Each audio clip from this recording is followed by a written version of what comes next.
The most populous city in Europe with its 8.5 million inhabitants, London is also the largest, spread out over more than 1,600 kilometers squared, making it 15 times bigger than Paris. Long symbolized by the cupola of St. Paul's Cathedral, today London is maybe more known for its ever-increasing number of skyscrapers, in particular in the central district of the city, one of the top financial centers of the world. Skyscrapers are the conspicuous manifestation of a greater regeneration movement that began at the start of this century and in which the rooftops of one of the most expensive cities in the world have their chance to shine. And whilst Londoners' affection for their beautiful parks and gardens never wanes, it seems that these are now characterized by a certain inclination towards modernism. To admire this eruption of modernism, you have to go high up. Climb aboard the great wheel of the London Eye, the tallest in Europe.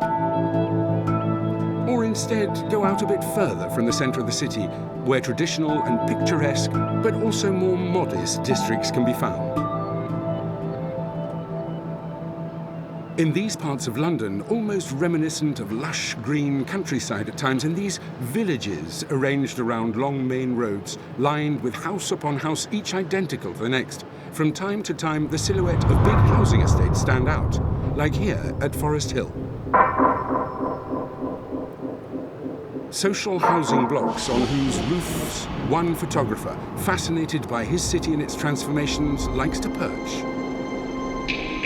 For nearly 15 years, James Burns has been surveying London with a bird's eye view through his aptly named project, London from the Rooftops. A passion that was sparked at a very young age. Growing up as a teenager in London, I was fascinated by the music of the city. The underground music of the city was being played illegally, broadcast from the rooftops of the city's council housing estates. This started an obsession for me. I started to wonder, well, if my music is coming from the tops of these buildings, I'd love to know what the view is from the tops of these buildings. It just started this obsession with getting up high, looking over the city. I think when you come up onto the rooftops, you really start to feel a connection with the city it's different to the connection you feel when you're on the streets. I just found myself at home on the rooftops. I hardly ever do any street photography. It's always up on the roof. When I started photography, in the early days, I wanted to capture the disappearing architecture of London. So a lot of the social housing buildings from the 1960s and the 1970s, they were beginning to be taken down. These were places where you had a good view from, and they were disappearing. So I felt like London was losing places to get a view. And now we wait for the colours. After the architecture fascination, then there came the weather fascination as well.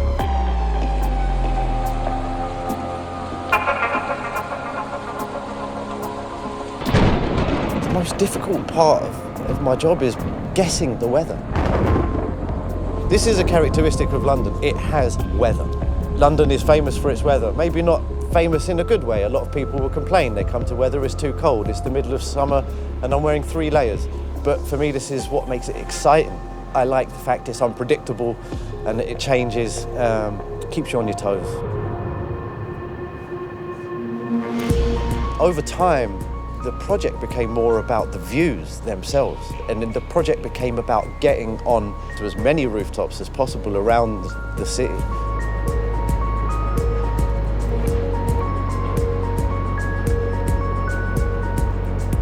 I guess there was a time when it was a bit cliche to create photographs of sunsets and sunrises, but for me this is the moment of the day in which the light changes so much and it creates such an emotion.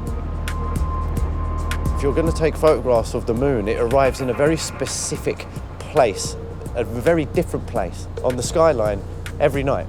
I got there with plenty of time to spare, set up, and I waited for this moon and I was like, where is it, where is it, where is it? It's supposed to be here already. And then all of a sudden, It emerged right from behind St. Paul's. It was one of the most beautiful things I ever saw. I started crying, that's the truth. I started crying, it was that beautiful. As a consequence of this obsession that I had with getting this shot and eventually getting it, it led to, well, it changed my life, actually. And the photograph ended up in the newspaper and take my career to a new level.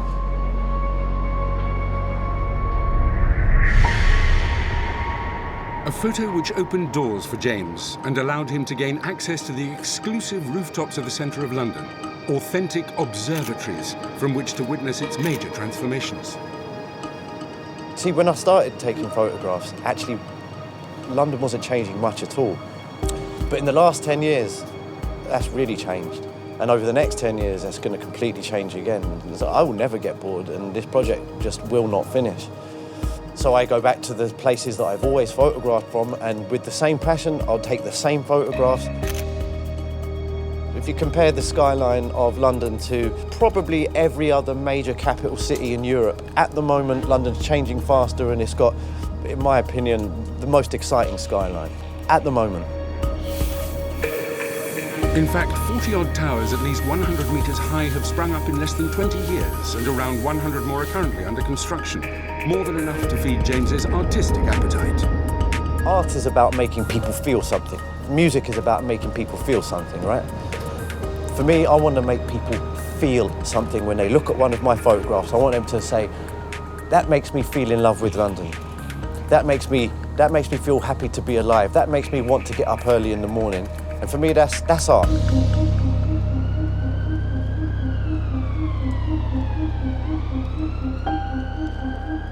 After a particular terrorist attack in London Bridge, it was the third attack in a short space of time. The city was feeling low, that's the truth. Now, a few days later, I was looking at the weather forecast, and it looked to me like we were going to have a rainbow at the end of the day. So I made my arrangements, I went to my location. It was crazy, crazy wind. I mean, the rain was blowing in sideways to where I was. But when the rain passed, about half an hour before sunset, poof, this big, beautiful rainbow just went over the city. And this was 2 days after the attacks. And I got home and I put this photograph onto the internet, and I got an email from a newspaper editor who said, James, this rainbow has already been described as the rainbow of hope. You know, that gave me a lot of happiness, because I captured something which symbolised the hope which Londoners needed, but Londoners did have, you know, at that time.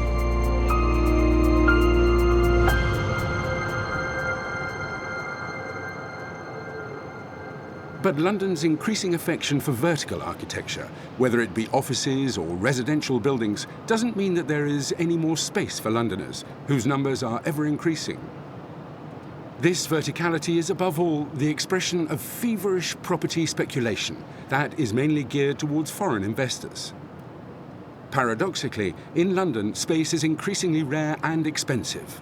So, whilst the rooftops are utilised by some as miradors over the most exciting skyline of the moment, for others they are experimental domains, in particular in terms of architecture and activism. As is the case with Theo Molloy, a young architect who, along with his team, have even bagged themselves a first prize. We won the competition for this project, which was called the Anti-Pavilion.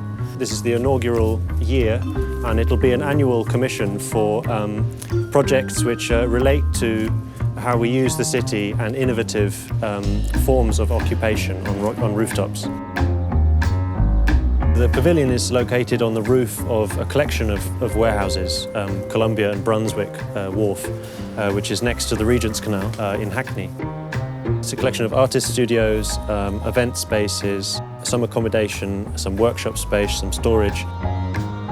It's not the first structure to arrive on the roof of these warehouses, and there are currently 3 other architectural commissions. The beach house, which is the larger building on the roof, is clad in Tetra Pak panelling, which comes from India. So when we saw that project, we thought, well, okay, we have to do another paper-based building.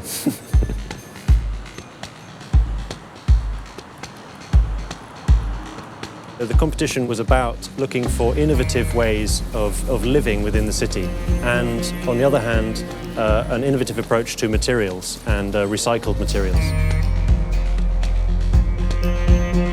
So the pavilion is predominantly a timber structure. It's fixed to the roof with some steel plates to stop it moving. The cladding of the pavilion is made out of foil-backed drinks packaging material, which we diverted 850 kilos from being shredded and recycled. Theo's project, and that of his partners Chloe and Stephen, is not just a simple pastiche of the technical equipment that still largely clogs up the rooftops of the city. We came up with the idea that we wanted to question this order of priorities whereby you're allowed to build, in planning terms, roof ventilation and ducting and all of this plant work which covers our city, which covers the rooftops, but it's incredibly strict to do the most simplest of things. So in a way, this project is a critique of this situation that we have.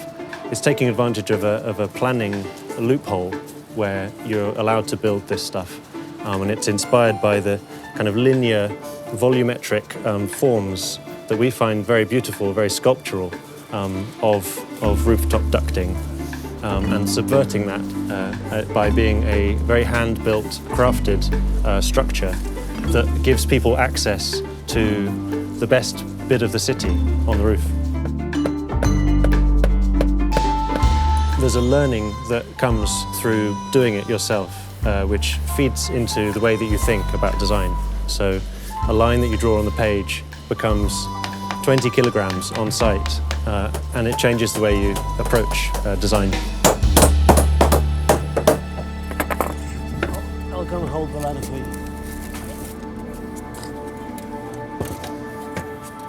This is a one-off, but I feel like it could be a stepping stone or a prototype to a landscape of rooftop structures, in the same way that you have in New York the water towers. Why not? What I'd like to kind of see more of in the future of our city is the rooftop as a kind of as yet still open space. So a space where people can still construct or self-build and experiment, try out new ways of living, for the city to develop kind of more organically, more at a human scale, rather than it being separate parts. An invitation to develop new ways of living on the rooftops? With accommodation in central London unaffordable, could alternative forms of housing maybe allow some of the 400,000 people who come to work in the city each day to shorten their commute from faraway suburbs?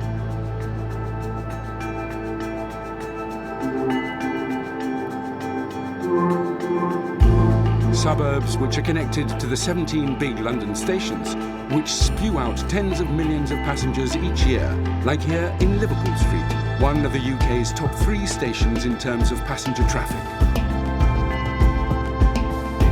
The roofs that cover the vast passenger shed and the platforms were remodelled in the 1980s, before the station's surrounding areas, like many other districts in the centre and east of London, underwent an intense and seemingly never-ending transformation. A stone's throw away from there, perched on a small chunk of the city that hasn't yet been destroyed, stands a rather curious station of immobile trains, the stomping ground of Oro Foxcroft. We're at Village Underground. We're on a rooftop in Shoreditch in East London, and very specifically we're on a piece of Victorian railway viaduct called the Broad Street Viaduct, which they built at the end of the 1800s. It was in fact the busiest line in and out of London. It was like that for more than a century, and then in 1987 they closed the line down. The Broad Street Viaduct used to end in Broad Street Station, which got demolished, and now it's Liverpool Street Station. So this bit of viaduct became redundant and then later became a home for a whole load of railway carriages for a second time.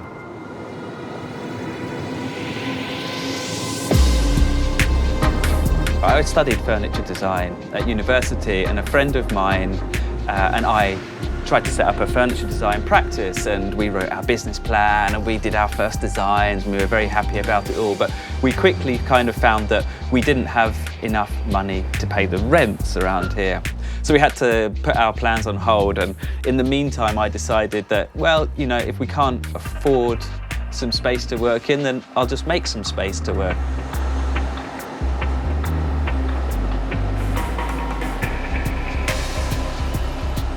The idea started with just a single carriage for my friend and I to run our practice from, and like all good ideas, it got bigger and bigger and more complex as time went on. So one carriage became a whole bunch of carriages, and space for one or two people became space for a whole community. And so the idea blossomed into a creative community of not-for-profit workspaces with a whole range of different creative practitioners. So there might be a web designer helping a furniture maker, helping an interior designer, helping a magazine shoot, and this whole reciprocal nature of a creative community came into play, and that's the way the project evolved. Some people come and write a book, some people come and shoot a film, some people come and start up a business. So it's a transitory kind of a place in a way, and for me that mirrors the transitory nature of London as a sort of bustling, creative place which has the whole world flowing through it at different times.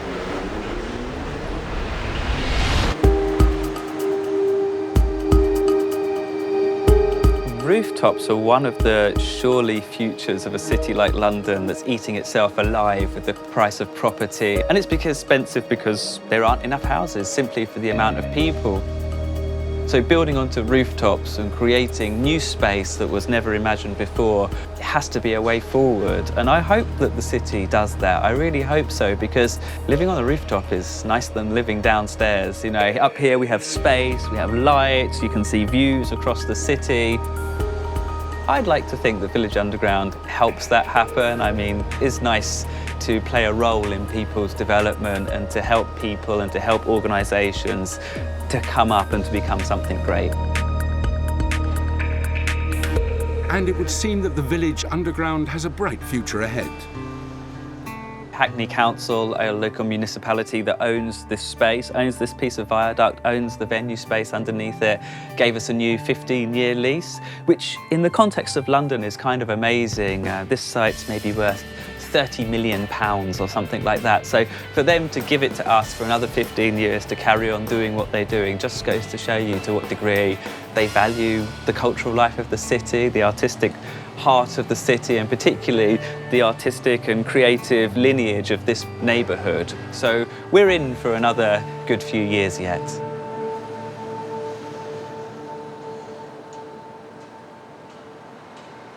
Years which will continue to see more and more skyscrapers being erected, maybe like that of the Walkie-Talkie, one of the most original and controversial in the city. Completed in 2014, it was bought 3 years later for €1.5 billion by a firm from Hong Kong. The modern towers of the city accentuate the varied aspects of a capital that's characterized by an absence of architectural unity and by a mix of genres and eras. Take, for example, the wonderful Victorian rooftops of Smithfield Market, built in the 1860s, which rubbed shoulders with the brutalist architecture of the vast Barbican Centre, a building that's more typical of the 1960s and 70s.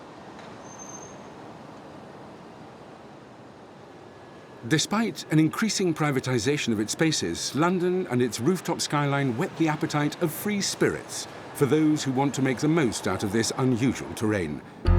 As is the case with Andrei Burton, mountain bike trials champion, a discipline in which the two-wheelers don't balk in the front of any obstacle.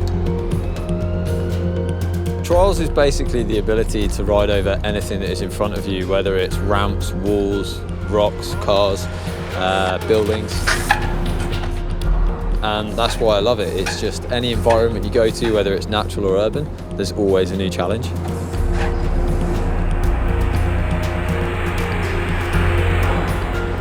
London's actually got one of the best skylines for riding trials and for free running and all kinds of sports and different uses on the rooftops.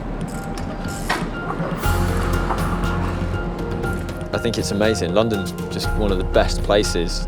The only problem is getting access, but you know, that's a whole nother great challenge.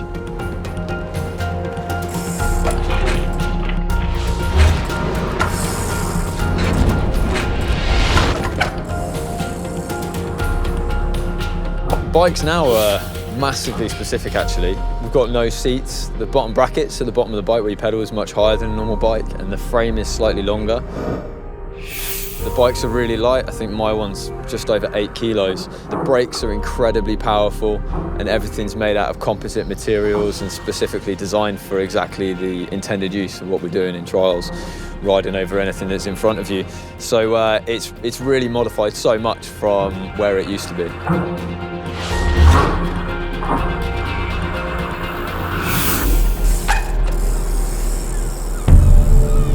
Bikes which allow Andrei to travel across the rooftops of the chic neighborhood of Martein as easily as on any ground-level surface, and with complete confidence.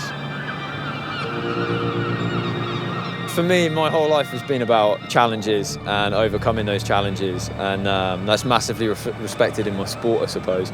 And the challenges on rooftops, riding on the top of a roof somewhere high, maybe it's not even that challenging compared to what you're capable of when you're on the ground or somewhere safe. The extra fear factor and overcoming that mental part of your body that's saying like, oh, should you do this? What about this? What about that? Is really exciting in it. Okay, cool.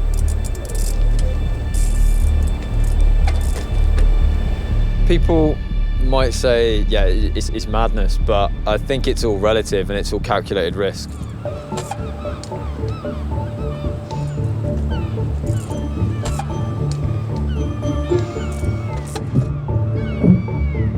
Done this 1,000 times on the floor, and I'm very confident in my ability, and I put a lot of faith in the bikes and the parts that I ride.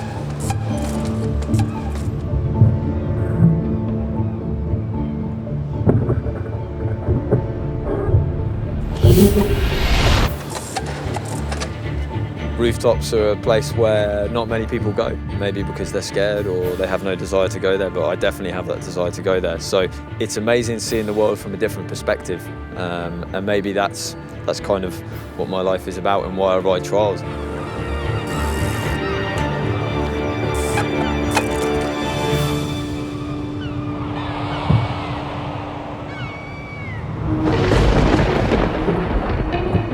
It's just ludicrous that people would rather like live in this little cave or down on the streets below when you can come up to these incredible rooftops where you have beautiful views and there's birds flying around, and it's like, what is going on with the world? Why would you not use this space? Not just for sports like mine, but for all kinds of uses, just living, being there.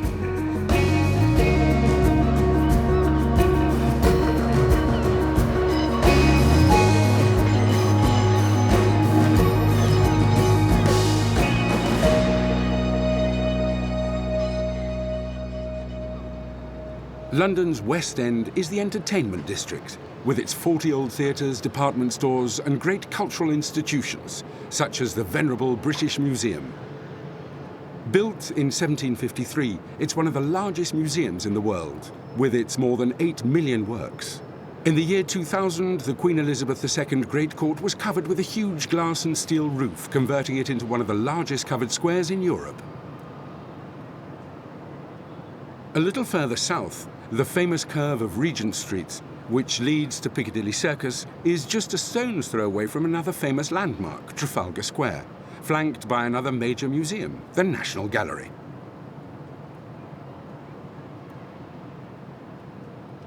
On the other side of the Thames, a little further east, stands the highest tower in Europe, the Shard.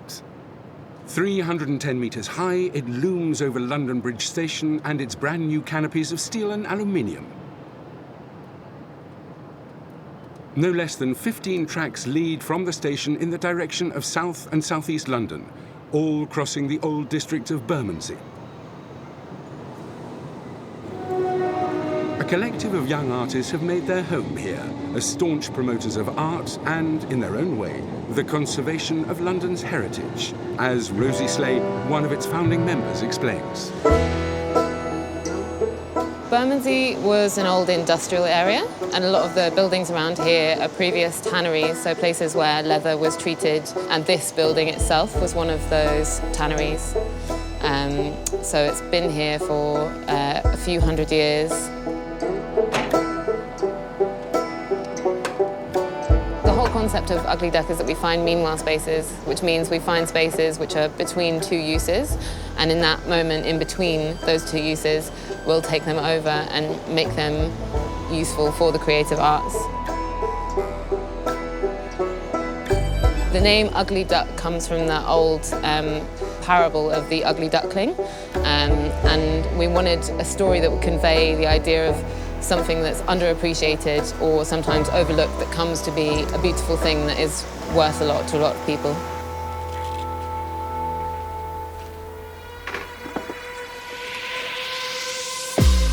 There is a lot of empty and underused space in London, which isn't being used to its full potential. And at the same time, we see a lot of artists who are looking for space to create work and produce work, who find it difficult, if not impossible, to find affordable space in which they can develop new and interesting ideas. We like to find spaces that are not traditional art spaces, so not a theatre or a gallery, where artists can let their imaginations run free.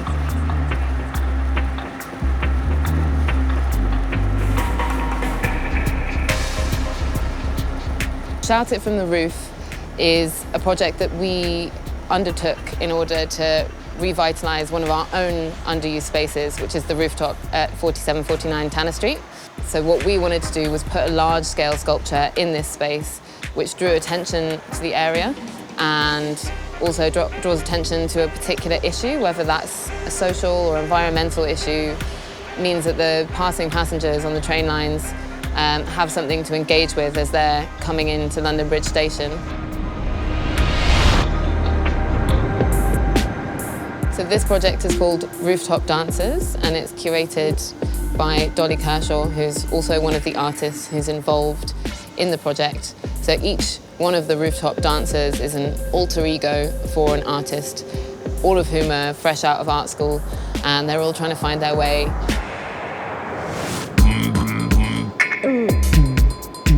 These air dancers are taken from the US, where they're used in car lots to try and sell things. Each of the individual artists are talking about what their experience is like coming out of art school, finding that they have to make themselves a saleable product. They need to flaunt their wares and try and make money in order to survive as an artist in London.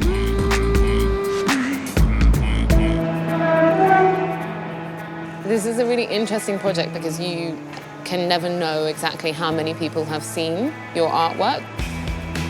We've got estimates based on advertising figures of up to 2 million people a month. And of those, of the people who see it, only a small number will interact with it. But in our past projects, we've had lots of people tweeting to us. We always have a hashtag in our project so that people know how they can find out more about the project and engage with it if they so wish.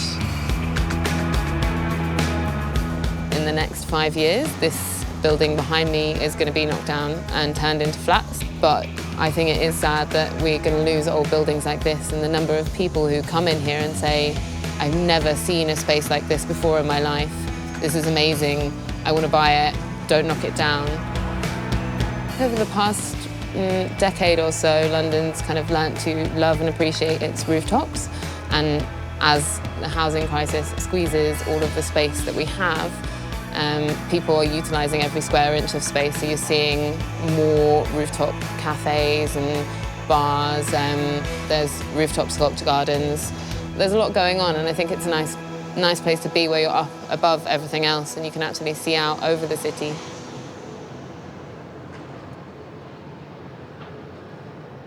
From the 1980s onwards, London's redevelopment has mainly been focused on disused areas, in particular the former Thames docks, which were the lungs of the city's financial prosperity up to the mid-20th century.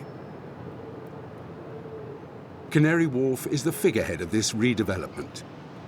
It takes its name from the former import and export trade it had with the Canary Islands, and its regeneration in less than 30 years is remarkable, having become one of the greatest business districts in the world. Today it vies with the venerable city for its position as London's #1 financial and banking centre. But far from these glass and steel towers, the London of residential villages demonstrates that it can also be imaginative when it comes to rooftops. We can find such an example in the sub-district of Dubois, North London. Patrick Whitaker and Keir Mallum, two cinema costume designers, have come up with a rather original way to add extra height to their neo-Jacobean style house, and they had to be daring. The genesis of the roof garden was brought about because we were advised by our architects to get this extra story on our property that we would need a green roof would be very helpful for planning. They came back with this, what was quite a crazy plan, which was like a perfect step ziggurat roof design like this, and it was a fiberglass surface with trays. It was exciting to see how much like a spaceship the roof was, and it reminded us of something from maybe like original Star Trek, where they come to some planet and they find this weird temple, you know, which they have to go into, or maybe even something from Dune or some show like this. It's yeah, we were very excited by how sci-fi the look of the roof was. The thing that's interesting about our roof is I don't think you've ever really seen anything quite like it before. And as far as we're aware, it's a world first in terms of the concept.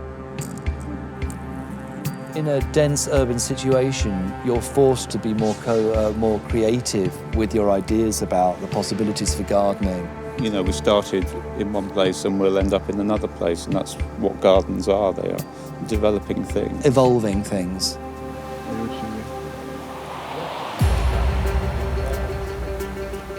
Some commentators have said that the plants that we've selected are not unlike the work that we produce, because we make leather armour and stuff like this, and some of it's quite strange. And I can actually understand that. I think it's actually quite... a lot of these plants are quite leathery looking, and we work in a particular material called veg tan. And some of these plants do actually reflect some of the things we make, you know? I think I could probably copy a few in leather. You could. I think the structure of the roof and the structure of the plants that have survived are complementary. I think that's what we're trying to say here. Our work is very much involves structure with the body, and we use seams for that, we use technique for that, and this involves structure at quite a lot of levels. So in that way, it does feed back into what we do creatively for our work, as well as allow another form of expression. And this, as you say, flowers pretty much all year, doesn't it? Yeah.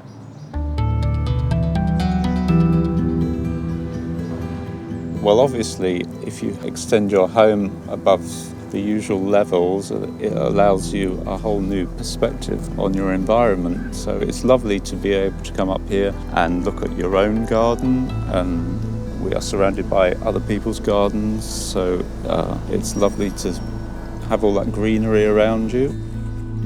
When we just had one level, we didn't have any views, so our whole environment felt quite claustrophobic.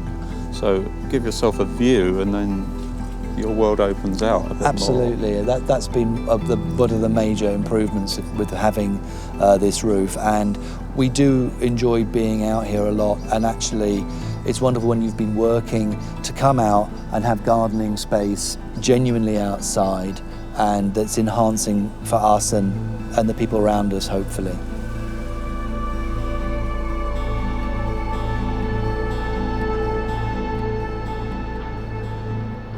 Northwest from the centre of London, another district is buzzing, that of King's Cross, the area around the train station of the same name, and that of its neighbour, St Pancras.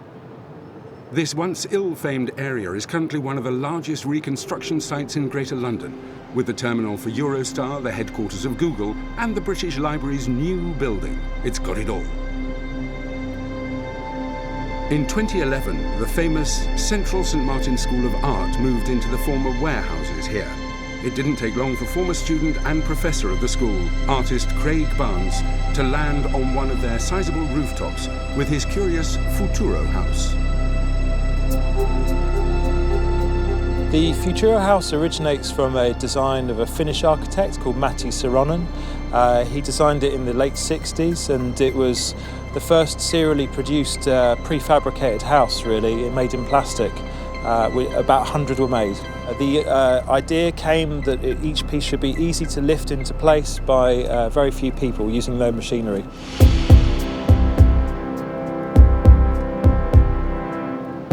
The Futuro house was conceived initially as a holiday home, a ski cabin come summer retreat, very much in the tradition of Scandinavian second homes, but they've been used for different things all over the world.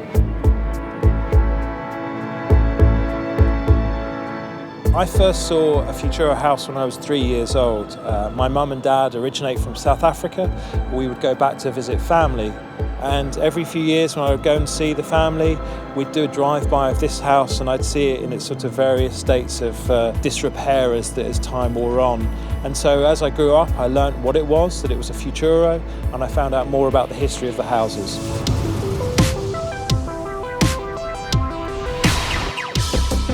In 2013, I was showing my now wife around the town. We went to see the house, and some workers were knocking down a garage, a brick garage next to the house. And I got the fear. I thought they were going to just destroy the house. The house was looking really sad at this point in time. And I was talking to them, and they led us inside to see it. And I got in contact with the owners through them. One thing led to another, and by the end of our holiday, I'd agreed to buy a Futuro. At the start of 2014 really began the process in earnest of restoring the Futuro. That involved mainly me standing for 12 hours with an angle grinder, just grinding out the exterior spoiled gel coat and filling it back up and trying to re-plasticise this object from the 1960s. An object which has found a temporary showcase on the school's roof, where it's been used mainly as a meeting room, but also attracted the inquisitive.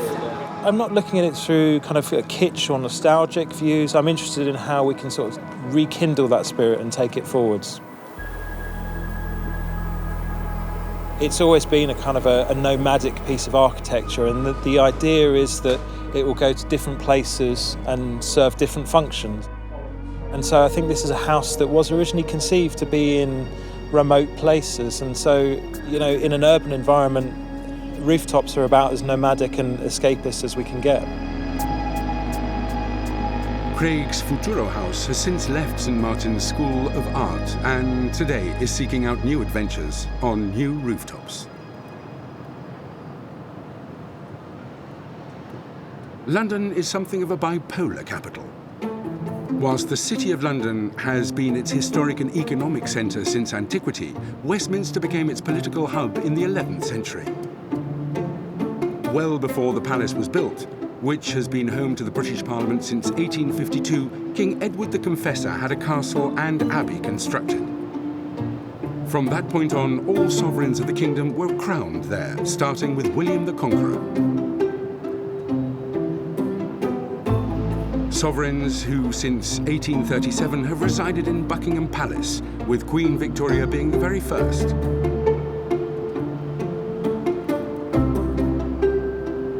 Further west, the borough of Kensington, royal by decree since 1901, is one of the city's upmarket areas with a concentration of big museums and department stores. On the rooftop of one such building sprawl the astonishing Kensington roof gardens, where Pilar Medrano Bell, the head gardener, feels almost at home. I was brought up in Ibiza. It's a Mediterranean island. It's a place where you're always in touch with nature. We're surrounded by sea, so you're always sailing. You're sailing maybe to the neighbouring islands, or you're walking through in the countryside. So we're always really in touch with nature, so I've got it ingrained in me, really. Here at the roof gardens, we have some specific elements that you wouldn't find anywhere else. Although you do feel like you are down below ground, really, because you don't feel like you're on a 6th floor. It's a garden, but we only have 18 inches of soil, an average of 18 more or less, all around, maybe a little bit more, a little bit less, depending on the area. But if you think about it, it is a big pot. A big pot that since 1998 has been Grade 2 listed by English Heritage for its historical importance and aesthetic qualities.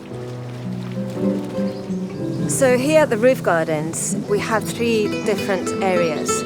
When the designer Ralph Hancock thought about creating this garden, he thought about theming these 3 areas. So one of the areas is the Spanish garden. That would be the first place that you come into, the first garden that you come into. So it was made for impact. It's inspired in the Alhambra of Granada, so you would have the elements of those gardens from the southern Spain or maybe the north of Africa. I see a little bit of LA, also a little bit of colonial. I just think it's quite a special place, and everybody that comes in always is amazed about the space.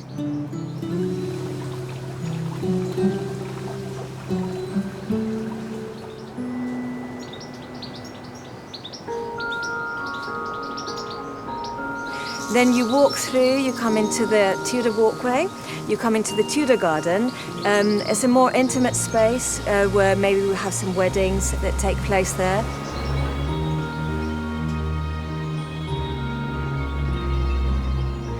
Then you walk through into the English woodland garden, and here you find fully grown oaks, lime trees, mulberries. We have some fruit trees also. You would find the planting that would be quite characteristic of the suburban houses from the interwar period. So in the English woodland garden, we also have water, and it's quite impressive because it runs through the whole of half of the garden. We have 1.5 acres here, so it's half of it with water, and this is where we have the flamingos and the ducks and the rest of our wildlife. Animals that are all the more attracted to their wooded living environment, as the latter has proved to be very robust. The gardens were designed in the 1930s, between 1936 and 1938. So we have original plants that were brought in at that time in the 1930s. So they are 80 years old, more or less, and they're still going. I have made some changes in terms of planting because we have to think about sustainability. We have to think about climate change. We have to think about which plants are going to be stronger and won't need so much watering, for example. I have introduced slowly some new plants, for example, in the Spanish garden.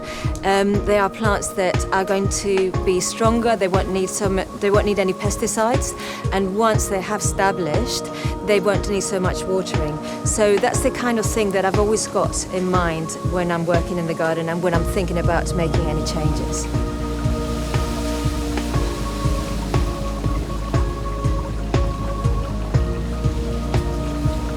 Rooftop gardens in London can be more than just a trend. If you think about it, if on every building we had a garden, if you saw it from the top, it would be quite amazing. I mean, you can't do anything on the ground because there's a building there, so you can't put a garden where the building is, but you can do it on the top. So that would mean that the urban will be completely green, the city will be green.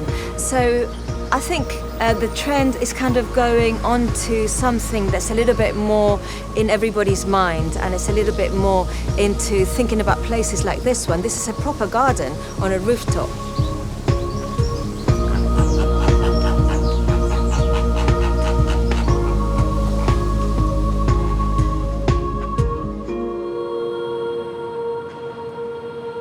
Although some areas remain lacking in greenery, the city is certainly not lacking in green spaces, with 30% of its surface area made up of parks and gardens. Even the city's rooftops have begun to take on a green hue.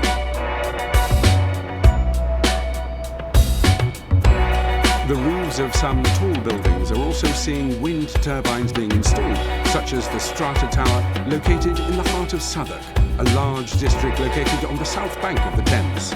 Here, too, urban regeneration is in full flow. Southwark and London's South Bank remain much less densely populated than the boroughs of the North Bank. These mainly residential neighbourhoods, which for the moment are less pricey than elsewhere, have attracted some new residents. The area of Peckham, for example, has now become a somewhat hip district, thanks to initiatives such as that of the organisation Bold Tendencies. By reconverting a former car park into a multifunctional space dedicated to the arts and culture, it has revitalised the neighbourhood. The Rooftop is the building's masterpiece, a space which immediately caught the eye of gallery manager and head of the organisation, Hannah Barry.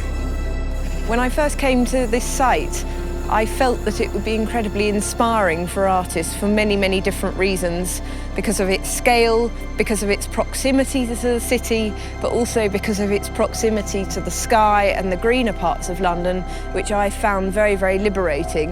And the artists who I showed the space to agreed with me that was the case. As with the abstract painting snaking along the roof christened Agora, the ambition has been to create a collective space.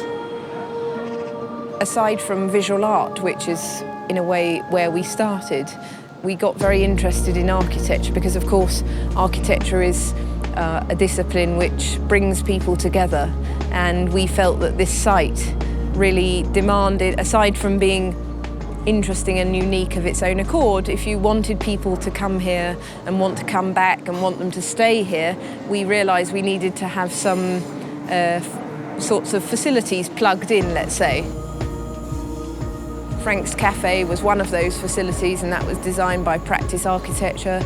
We wanted to have a smaller space for more intimate performance, and that was an auditorium, an acoustic concert wall, which improved the acoustics for large-scale orchestral music, commissioned from Cook Fawcett Architects, and this new observatory, which was to add a different and higher perspective on a site that a lot of people now know well, and of course the west staircase designed by Simon Wybray, which is the main artery of entry and exit into the space. All of those things, aside from being interesting experiences architecturally, they have a sort of specific function in mind, which was how we specified them in the first place.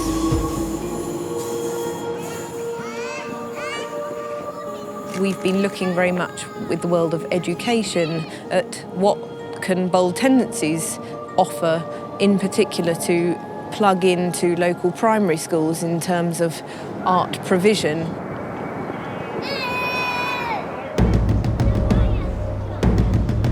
As far as I'm concerned, the rooftop space here is a place in which all people are welcome. I think that a lot of people know that the space exists and knows some of the work that goes on here, or what they could do here if they were to come here. But what we like is often one finds that people come for lots of different individual reasons. And I always think, isn't it great that if somebody came here just because they were curious about the view, or just because they wanted to see the sculpture, or just because they attended a concert, or even if they just wanted to come here for a drink with their friends, whilst they were here, they discovered something else. And so the person who came here to have a drink ended up buying a ticket for a classical music concert. The person who came to see the sculpture had a drink and a bite to eat with their friends, and so on. And that sort of idea of cross-pollinating lots of different reasons for coming and all the different things that are here, and then all the reasons to come back again. Since its inauguration in 2007, more than 1 million visitors have come to appreciate London in a different way on the roof of Bold Tendencies.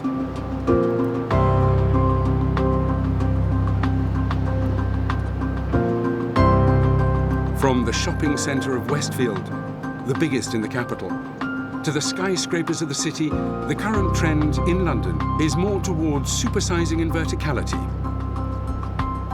Whilst the UK, along with the rest of the world, faces uncertain times, it's about reaffirming London's status as the business capital of Europe. And so its increasingly numerous rooftops will continue to go higher and higher. It remains to hope that some of these rooftops will allow all those who help make London such an incredibly creative and innovative city to express themselves and to develop initiatives designed to improve the well-being of their fellow citizens.